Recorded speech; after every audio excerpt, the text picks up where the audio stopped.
ಮತ್ತಷ್ಟು ಕಠಿಣ ತಪಸ್ನಲ್ಲಿ ಮುಳುಗಿದನು. ಅಂತಿಮವಾಗಿ ಬ್ರಹ್ಮದೇವನು ಬೇರೆ ದಾರಿಯಿಲ್ಲದೆ ರಕ್ತಬೀಜನ ಮುಂದೆ ಕಾಣಿಸಿಕೊಳ್ಳಲೇಬೇಕಾಯಿತು.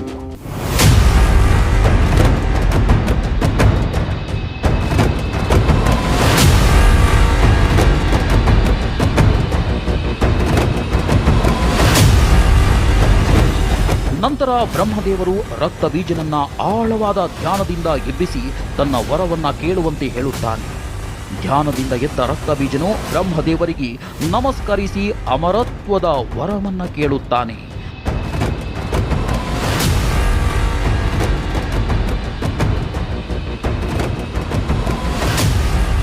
ರಕ್ತಬೀಜನ ವರಕ್ಕೆ ವಿಚಲಿತನಾದ ಬ್ರಹ್ಮದೇವನು ಕೆಲ ಹೊತ್ತು ಆಳವಾಗಿ ಚಿಂತಿಸಿ ಬಹಳ ಯೋಚಿಸಿದ ನಂತರ ರಕ್ತಬೀಜನಿಗೆ ಅಮರತ್ವದ ವರವನ್ನ ನೀಡಲು ನಿರಾಕರಿಸುತ್ತಾನೆ. ಆದರೆ ರಕ್ತಬೀಜನಿಗೆ ವರ ನೀಡದೆ ಹೋಗಲಾಗದು ಎಂದು ಬ್ರಹ್ಮದೇವನು